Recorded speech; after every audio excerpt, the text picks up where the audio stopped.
మేము జగిత్యాలకి Congress party senior నాయకులైన గౌరవ జీవన్ రెడ్డి గారిని మర్యాదపూర్వకంగా ఈరోజు జిల్లాలో రాష్ట్రంలోనే కాంగ్రెస్ పార్టీ పెద్ద దిక్కుగా ఉన్న జీవన్ రెడ్డి గారిని కలవటానికి నేను మరి అదేవిధంగా లక్ష్మణ్ కుమార్ గారు, ప్రభుత్వ విప్ ఆది శ్రీనివాస్ గారు, ప్రభుత్వ విప్ మా పెద్దపల్లి శాసనసభ్యులు విజయరమణారావు గారు, అదేవిధంగా మా రాష్ట్ర చైర్మన్ తాయర్ సాబ్, మా మోహన్ గారు, సోదరులు నర్సింగ్ గారు అందరం కూడా రావటం జరిగింది. ఎప్పుడు కూడా రాష్ట్రంలో కాంగ్రెస్ పార్టీ అధికారంలో ఉన్నా లేకున్నా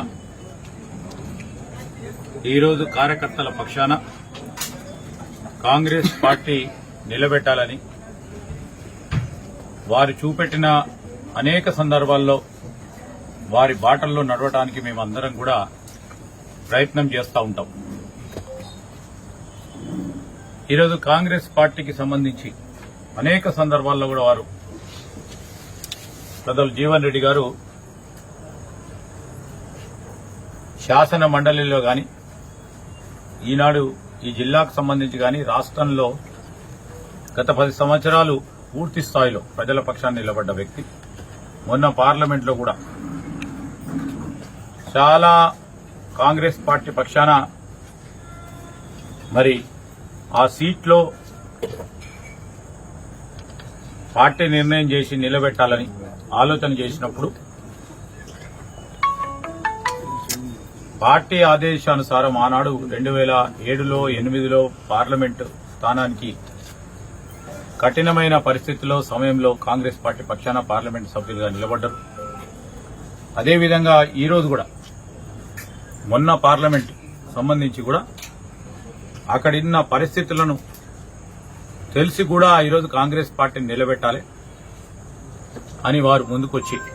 నిలబెట్టడం జరిగింది. మరి ఈ సందర్భంలో కూడా వారిని మేమందరం కూడా మరి నిన్న జరిగిన సంఘటన విషయంలో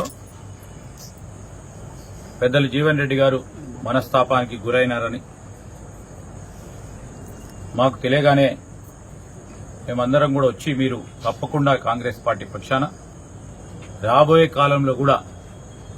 పార్టీకి పెద్ద దిక్కుగా ఉండాలని, ఈ విషయం అంతా కూడా కార్యకర్తలు అనేక మంది వారి మనోభావాలని, వారి పడ్డ కష్టాలని తప్పకుండా మా కాంగ్రెస్ పార్టీ అధిష్టానానికి ఈరోజు మరొకసారి ముఖ్యమంత్రి గారికి, మా ఇన్ఛార్జ్ అయిన దీపాదాస్ మున్షి గారికి, కేసీ వేణుగోపాల్ గారికి, మరి అఖిల భారత కాంగ్రెస్ పార్టీ అధ్యక్షుడు ఖర్గే గారి ముందట ఇక్కడున్న మా కార్యకర్తల నాయకులందరి మనోవేదన తప్పకుండా తెలియజేయడం జరుగుతుంది. మరి ఈ కాంగ్రెస్ పార్టీకి సంబంధించిన ప్రత్యేకంగా జగిత్యాల్ కాంగ్రెస్ పార్టీ నాయకులు, కార్యకర్తలు చాలా కష్టపడి ఈరోజు ఇక్కడ పెద్దలు జీవన్ రెడ్డి గారి నాయకత్వంలో పార్టీని నిలబెట్టిన తరుణంలో వారు అధైర్యపడొద్దని నేను ఈరోజు పార్టీ పక్షాన కోరుతా ఉన్నాం. తప్పకుండా వారికి న్యాయం చేసే బాధ్యతలో తప్పకుండా చేసే ప్రయత్నం చేస్తామని ఈ సందర్భంగా తెలియజేస్తా ఉన్నాం. ఇప్పుడు ఏమో హామీ ఇచ్చారు, హామీ ఇవ్వడానికి పెద్ద ఆయన పెద్ద దిక్కు.